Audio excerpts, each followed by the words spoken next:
Hello and Sobat Junkies. Yang namanya mobil 7-seater, apalagi perawakannya tinggi, gagah, dan kokoh adalah incaran masyarakat Indonesia. Itu sebabnya si Mitsubishi Destinator ini baru banget debut di Indonesia, debut globalnya, langsung sukses. Langsung orang-orang tuh pada pengen ngeliatin seperti apa si Destinator ini. Dan si Rockford juga udah nge-review si Destinator ini yang tipe tertingginya Ultimate Premium. Dia bahkan juga udah bawa mobilnya, dia bilang katanya mobilnya enak banget. Dan ini adalah variannya yang paling terjangkau, yaitu varian GLS. Dengan harga hanya 300-an juta aja bisa dapat Destinator, sebuah SUV 7-seater dengan mesin turbo. 300 jutaan aja. Penasaran bedanya apa dengan varian yang Ultimate Premiumnya itu? Dan sepertinya mobil ini masih memberikan banyak value for money yang sangat hebat. Penasaran? Mari kita kupas tuntas perbedaannya si Mitsubishi Destinator GLS. Start your engine!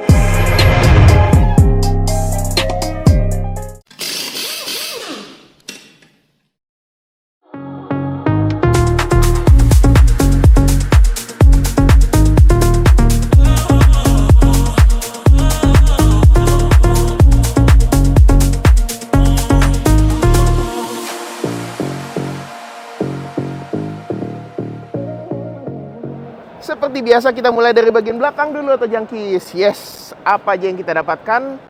Tetap dapat shark fin antena, spoiler, high moon stop lamp. Kita juga dapat rear defogger dan juga wipernya. Wipernya juga nggak kecil ya. Ini masih sangat memadai sekali. Nah, untuk bagian belakangnya sama juga sebetulnya ya. Kita mendapatkan lampu belakang LED dan juga logo Mitsubishi-nya. Cuma logo Destinator-nya itu berbeda. Kalau misalnya di varian Ultimate itu kita melihat logonya di spell out di tengah secara elegan, dia dibikin kayak begini. Tapi sejujurnya ada beberapa orang yang pasti akan lebih suka dibikin seperti ini, lebih simple. Dibikin logonya ya sudah Destinator seperti ini saja gitu. Ini lebih menarik. Dan juga dia nggak ada penandanya kalau dia ada tipe GLS atau apapun itu, jadi nggak ada logo GLS di sebelah sana. Karena kalau tipe Ultimate itu ada tulisan Ultimate di sebelah sana. Nah, sisanya kita masih dapat sensor di bawah sini. Ini ada 4 titik sensor ya BTW di sebelah bawah sini. Dan ini masih mirip sebetulnya. Kita juga dapat kamera di sebelah sini. Sisanya ya mirip-mirip. Untuk bagian sampingnya memang proporsinya bagus, keren, dan mobil ini itu panjangnya kan 4,68an, jadi udah masuk ke arah mid-size sebetulnya. Kita mendapatkan SUV 7-seater betulan, proper BTW ini, dengan ground clearance yang cukup tinggi. Ini kalau tanpa cover mesin, itu ground clearance-nya itu 244 mm. Itu lebih tinggi daripada Pajero Sport. Yes, betul sekali. Cuma kalau misalnya ground clearance yang wajarnya memang dia sekitar 214 mm. Tapi tanpa cover mesin di bawah itu jadi 244 mm, yang mana itu paling tinggi di kelasnya. Ini handle-nya juga masih sama. Kita juga dapat keyless entry, tombol bahkan di sebelah kiri untuk passenger. Dan untuk di spionnya sendiri kita mendapatkan di sininya dikasih sewarna body, di sini ada lampu sen LED dan di sini dikasih warna hitam. Ya, memang di sininya tidak ada kamera 360, tapi memang tidak masalah karena tidak semua orang membutuhkan fitur seperti itu. Oke, untuk bagian bannya sendiri ukurannya sama-sama peleknya juga 18 inch. Cuma untuk kalau yang varian Ultimate dia dikasih velg yang warnanya two tone. Kalau untuk yang di sini GLS dia mendapatkan warna single tone abu-abu tua seperti ini. Tapi jujur warna single tone ini justru menurut gua lebih ganteng dibandingin sama yang Ultimate. Kalau gua punya Destinator Ultimate, gua akan cari pelek ini untuk tukeran. Karena ini bagus. Betulan. Nah, dia dibalut dengan ban Bridgestone Turanza dengan ukuran 225/55R18. Ini pelek dengan 18 inch dengan rem cakram di keempat roda. Dan kita juga bisa lihat ya, ini kolongnya dibalut dengan plastik yang sangat rapi. Ini over fendernya juga bagus. Fit and finish Mitsubishi selalu yang paling bagus untuk urusan kualitas, untuk urusan dibandingkan dengan beberapa merek Jepang lainnya. Sekilas memang tidak begitu ada perbedaan yang berarti kecuali kalian cukup detail untuk melihat kalau memang dia tidak punya kamera stereo di depan. Ya, memang dia tidak punya ADAS komplit seperti yang ada di varian Ultimate. Tapi orang kalau misalnya sudah beli varian terjangkau, dia membutuhkan fitur-fitur yang esensial saja. Kadang-kadang tidak semua orang membutuhkan yang namanya ADAS. Jadi, ada varian GLS ini untuk kalian-kalian yang membutuhkan hal-hal esensial seperti muat banyak, performansi kendaraan, konsumsi BBM yang juga irit. Karena kenapa? Rockford juga sudah mengetes mobil ini keliling Pulau Mas, Peak, bahkan sampai ke Sentul. Konsumsi BBM-nya bisa sampai 1:15 untuk rute kombinasi. Bukan di dalam tol doang, kombinasi. Jadi itu sangat menarik sekali. Nah, kita juga bisa lihat ya, di sebelah sini ini lekukannya segala macam secara eksterior memang masih mirip, grillnya dan juga segala macam itu juga masih mirip dengan yang versi Ultimate. Hanya saja tidak ada multi millimeter wave radar di sini karena memang tidak ada ADAS di sini. Ya, kita juga mendapatkan lampu LED yang sama. Ya, sama di sini ya. Cuma memang dia tidak punya fog lamp di sini. Jadi dibikin ada covernya di sini, bisa ditambahkan kapan-kapan di dealer Mitsubishi terdekat gitu ya. Dan sisanya ya dengan grillnya yang kayak 3D gini, ini sangat cantik dan menarik sekali. Sisanya untuk urusan mesin di dalamnya semuanya sama persis dengan varian Ultimate. 1500 cc turbo 4B40 dengan tenaga sekitar 163 PS dan torsi 250 Nm yang dipadukan ke transmisi CVT kedua roda depan. Dan sekarang kita langsung masuk saja ke kabinnya. Nah, sekarang kita langsung masuk ke interiornya, tapi sebelumnya kita rasakan dulu pintunya. Jadi memang Destinator itu dikatakan punya peredaman yang bagus, dan di Ultimate kita sudah merasakan. Untuk varian GLS ini, rasa perengselannya dan nuansa kekedapannya itu masih sedikit mirip ya. Karena memang Mitsubishi itu untuk urusan kekedapan dia juga bagus. Gue merasakan sendiri ya. Dari gue pernah punya Pajero Sport dari 2009, lalu juga Pajero Sport Dakar 2017, itu peredamannya kabinnya cukup bagus. Dan Mitsubishi itu nggak main-main soal kualitas. Bahkan gue juga pernah 2 kali punya Mitsubishi Mirage, yang mana itu bukan Mitsubishi yang paling mahal di kelasnya, tapi secara kualitas fit and finish interior itu sangat yang bagus di kelasnya. Dan ini tidak berbeda. Ini bagus sekali. Walaupun memang Destinator GLS ini adalah menggunakan plastik keras rata-rata ya. Memang dia nggak ada yang finishing lembutnya di sebelah sini, tapi ini semua adalah plastik yang padat. Plastiknya padat semua. Nggak ada yang melewat-melewat di sini. Jadi secara fit and finish, Mitsubishi itu paling juara. Nah, sekarang kita langsung rasakan dulu ya nuansa pengaturan setirnya. Ya, dia sudah bisa tilt dan teleskopik. Jadi sudah bisa diatur untuk posisi lebih ergonomis. Joknya manual dan juga ada pengaturannya secara manual pastinya. Ya, jadi memang di setir ini karena nggak ada ADAS-nya, kita mendapatkan kontrol audio dan juga Bluetooth teleponi saja. Jadi kalau untuk pengaturan device untuk Bluetooth itu juga sudah komplit. Memang head unitnya tidak sebesar yang biasanya, tapi ini juga masih cukup memadai loh. ECMID kita, boost turbonya masih ada kelihatan, outside temperature altitude-nya masih ada, bahkan jamnya juga keren. Bahkan ini layar untuk AC-nya nih ya, itu ada loh di sini, di head unitnya ini yang tidak sebesar yang versi Ultimate. Jadi memang walaupun di varian GLS ini dia tidak se-sophisticated yang versi Ultimate, tapi dia tetap memberikan kecanggihan walaupun ini disesuaikan dengan kebutuhan masyarakat Indonesia yang kalau misalnya kita males semuanya ada di layar, kan tombol fisik masih ada ya. Tombol fisik, ingat loh ya, tombol fisik yang kalau ditekan itu juga rasanya itu sangat enak. Taptic feel-nya ada, premium, dan mudah dijangkau dari driver maupun passenger. Jadi ini sesuatu yang harus dipikirin dulu sama orang-orang sebelum beli mobil, yaitu seberapa ergonomis mobilnya, seberapa dekat tombol-tombol itu dengan badan. Kurang lebih kayak begitu. Sisanya ya kita juga bisa lihat lah di sini ya. Nah, di sini kita mendapatkan tempat untuk ngecas gitu ya, ada USB-C, ada USB-A. Di sini juga ada slot 12 volt. Kita juga mendapatkan tombol keyless karena kan memang dia juga sudah keyless sampai ke tipe yang paling terjangkau ini juga sudah keyless. Ada electric parking brake dengan auto hold, yang di sini juga transmisinya tuasnya kurang lebih mirip dengan yang versi Ultimate. Cuma memang dia nggak ada driving mode, jadi memang tidak ada tombol pengaturannya di sebelah sini tuasnya. Tapi ya sudah, itu tidak menjadi masalah. Mitsubishi juga memang biasa menggunakan sharing part. Jadi kalau kita bisa lihat ya, tuas-tuas seperti ini, tuas sen, tuas wiper, ini mirip seperti yang ada di Pajero Sport. Kalau yang pernah punya Pajero Sport pasti relate gitu ya.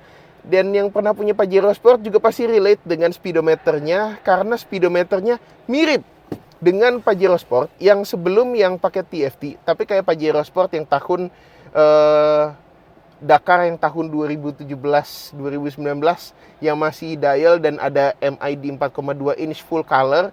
Ini nih membangkitkan kenangan kalau buat gua, tapi ini juga masih terasa mewahnya bahkan sampai zaman sekarang. Jadi masih bagus sebetulnya, dan untuk harga segini ini masih sangat memadai gitu. Kita juga Mitsubishi itu masih memberikan kita equipment yang bagus. Bahkan di sini kita juga dapat indikator airbag. Terus kita juga dapat lampu kabin yang juga sudah LED. Jadi ini bagus sekali. Dan ada tempat kacamata. Ini yang berbeda nih. Kalau dibandingin sama tipe Ultimate, di sini ada panoramic sunroof kan. Di sini memang nggak ada. Tapi orang yang beli ini biasanya mereka tidak membutuhkan itu. Dan sebagai bonusnya mendapatkan tempat kacamata yang bagi para pemilik Destinator Ultimate tidak mendapatkan ini. Ya. Nah, kita juga dapat ini nih. Sun visor-nya yang bentuknya ini lebar banget. Bener-bener bisa menghindarkan kita dari sinaran kesilauan matahari. Ini lebar banget. Mitsubishi tuh emang suka gede-gede bikin beginian tuh. Mereka tuh emang suka kayak gitu. Sisanya untuk beberapa bagian yang tersentuh badan kita tuh masih lembut. Kayak di bagian sini nih, di central console, ini ada bagian kayak kulit yang lembut. Di door trimnya juga bagian ada kulit lembut. Joknya sendiri menggunakan fabric ya. Fabricnya sendiri ini cukup menopang tubuh. Dan ergonomikanya bagus. Kalau dibandingkan dengan beberapa mobil-mobil di harga kelasnya ini yang juga sama-sama SUV 7-seater atau ya kalau misalnya agak turun sedikit di harganya LSUV, ini nggak sebanding. Ini jauh lebih baik. Jadi kalau misalnya kalian pengen upgrade dari LSUV atau misalnya dari kalian punya Expander Cross gitu ya, pengen upgrade ke mobil yang lebih berasa SUV-nya, ini pilihannya. Bagus, betulan. Sisanya ya interior bagus, cukup mewah. Kita juga mendapatkan auto start stop, headlamp leveling, jendela otomatis untuk driver, dan di glove box di sini juga ini sudah soft opening. Nah, tapi sekali lagi karena ini adalah mobil penumpang, maka kita langsung berlanjut ke belakang. Kita berlanjut ke bagian belakang daripada Mitsubishi Destinator. Dan Mitsubishi Destinator ini joknya cukup fleksibel sebetulnya ya. Karena memang bisa diatur maju mundur dan juga bisa dikerbahin lagi joknya. Kita juga bisa jadiin tengah ini sebagai armrest dan jadi kayak semi captain seat gitu, karena dia bener-bener misahin antara jok di sebelah sini dan sini. Kita juga dapat cup holder. Sisanya kurang lebih mirip-mirip, lampu kabinnya juga sudah LED. Nah, jadi ini bagus sekali. Ventilasi AC sama seperti di samping, ini ventilasinya common part dengan Pajero Sport, jadi kelihatan mewahnya gitu ya. Bukan cuma di tengah-tengah gini doang, jadi ini kelihatan lebih mewah. Grab handle juga sudah model retract dan ini bagus. Visibilitas ke depan kita bisa melihat desain dashboardnya yang bagus. Pengaturan AC ada di sebelah sini menggunakan tombol dan juga ada 2 buah slot USB baik Type C maupun Type A. Jadi yang HP-nya yang masih lama dan yang HP-nya baru bisa ngecas di sini. Ada 2 buah seat back pocket, juga ada pocket lagi untuk naruh HP gitu ya. Jadi bisa memadai gitu. Nah, intinya Destinator ini didesain memang untuk keluarga, tapi gak cuma buat keluarga. Bahkan kadang-kadang kalau kita mau menggunakan mobil ini untuk perkantoran, fleet, dan yang lain-lain, mobil ini masih juga memadai muat gitu. Karena memang mobil ini didesain untuk muat banyak. Makanya di belakang ada bangku baris ketiga. Gua yang tingginya 181 cm ini, ruang kaki masih ada. Ini jok udah gue cukup mundurin ya. Dan ruang kepalanya sangat luas sekali gitu ya. Apalagi tanpa panoramic sunroof gitu. Nah, akses masuk ke belakang itu mudah sekali karena dia one touch tumble ya. Jadi kita langsung duduk aja di belakang ya. Gimana ini rasanya? Sepertinya bagi gua yang ukurannya kakinya cukup panjang, duduk di belakang ini, ya kalau Rockford dengan ukuran badannya, yang kakinya nggak sepanjang gua, itu dia masih ada sisa legroom. Masih ada sisa satu jari. Kalau gua mungkin kurang lebih ya harus seperti ini untuk gua yang kakinya memang panjang. Cuma ya ini adalah worst case scenario. Tapi gua tidak merasa pegel duduk seperti ini untuk perjalanan kurang lebih 2 jam. Karena ini posisi duduknya nggak jongkok dan masih enak. Gue juga dapat kaca yang cukup gede, grab handle, seat belt yang proper, dan ventilasi AC. Untuk di kiri dan di kanan, ya walaupun memang untuk di baris ketiga ini, untuk di GLS kita nggak dapat colokan casan ya. Jadi mungkin kita harus bawa power bank untuk di belakang atau minta dicasin sama yang di depan. Tapi ya itu bukan sesuatu yang jadi deal breaker banget. Ini masih sangat proper. Bukan 5+2. Sekali lagi gue menyatakan kalau Destinator adalah the real 7-seater SUV. Dan mobil ini harganya 300-an jutaan. 385 juta. Cocok banget buat kalian yang pengen upgrade dari LSUV ke real SUV si Destinator ini. Jadi ini gue masih sangat impress. Karena jujur ini duduknya nggak jongkok loh. Bahkan kadang-kadang masih ada mobil yang row keduanya duduknya nggak lebih enak daripada ini. Ini masih lebih enak. Jadi hebat. Sekarang kita lihat bagasinya. Segede apa Destinator? Wah, bisa muat orang. Flat floor juga. Di sini bisa nyimpen-nyimpen lagi. Kan, gede kan? Saya siapa ya? Terlepas dari apa yang kalian lihat tadi, jadi memang ini bisa 50-50 untuk pelipatannya. Dan kalau jok yang di tengah ini dilipat, itu bisa jadi lebih luas lagi. Itu juga bisa dilipat cukup rata, jadinya kapasitas kabin kalau cuma buat bawa barang doang, itu sangat memadai banget. Apalagi, kalau misalnya di atas ini dipasangin roof rail, ini juga akan sangat memadai sekali. Nah, ini juga pembukaan joknya juga sangat mudah sekali. Jadi ini akan sangat mempermudah kehidupan keluarga untuk bahagia.